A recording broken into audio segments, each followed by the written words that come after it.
Hi guys, my name is Darko and I'm the life that was changed. A few weeks ago at the Genesis, I met a lot of people and they invited me to the barbecue night. There I met a lot of people from New Jersey and at the church, they invited me to the church and in the church my life was forever changed.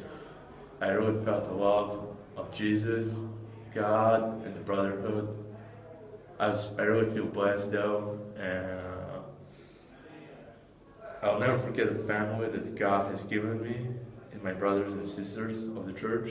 Thank you for allowing me by giving the money to send us your team. I'm the life that is forever changed by your giving. Thank you, River. Love, your new brother Darko. Hey guys, this is Pastor Scott. Pastor Nate. Annalise, Shannon, Lizzie. And this week, as you can see, we've done the video a little bit differently. You just saw a video from a man named Darko that we met as soon as we got here pretty much, and that God radically changed his life.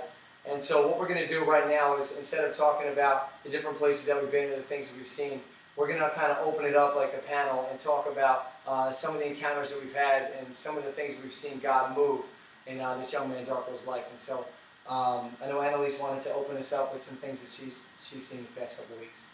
When we first met Darko at the barbecue, he seemed like he was a very arrogant and proud man, and to see him change over the last few weeks to be very humble has been humbling to me, just to see how fast that Christ has worked in his life and how he is continuing to say yes.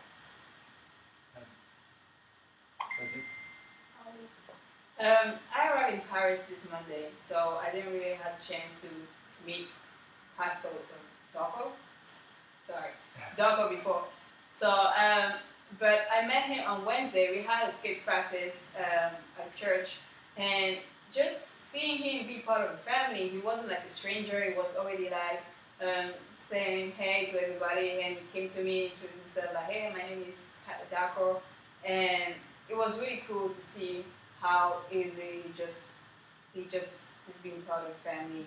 And even that Wednesday night, we had a meeting at Catholics here at Genesis. And he met my cousin, and he started having a conversation with him, and it really was like cool to see how comfortable it was, and even like going to meet other people. So I really enjoyed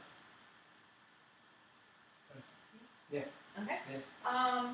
Yeah, I didn't know Darko before he was saved. I met him about 3 weeks after everybody else had met him, but it's been a blessing to watch him grow. And when we were filming the video, we had to do like 100 different takes, and his wording changed every time in the video, except one thing. He kept saying, "Thank you for supporting my family. Thank you for giving me a new family." And he just kept calling us his family, and he's right. Like, we are his family, and he gets that already, and it's just really, really awesome to see.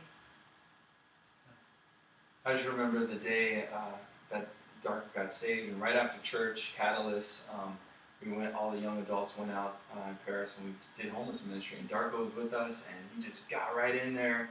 He was loving on the homeless, giving them food, giving them hugs, smiles, and just his willingness is just really awesome, to see that he's like just willing to do whatever God would want him to do.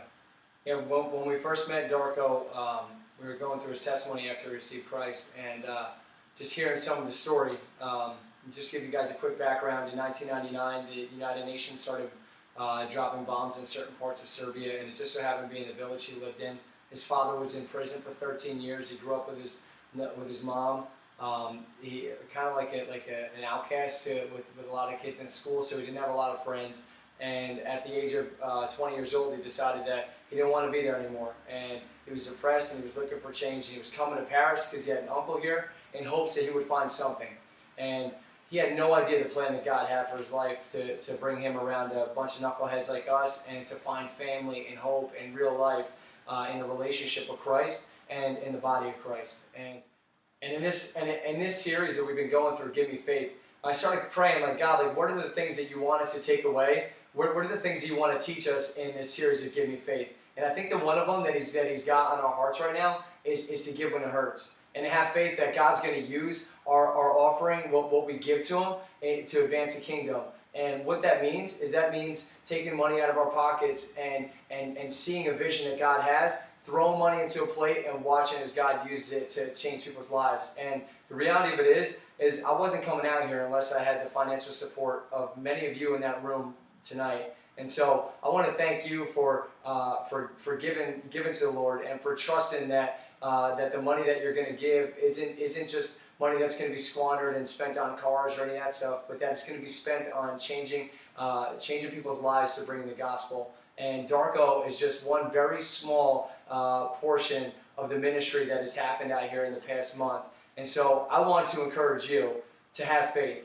And so if that means put money into a plate and giving when it hurts, then have faith that God's going to use it. If that means it's stepping out of the box and speaking when you know that you're afraid to do it, step out of the box and speak. Whatever it is that God puts on your heart and puts before you, have faith that God's going to use that to advance His kingdom. So we thank you so much for sending us out here. We love you, and can't wait to talk to you guys next week.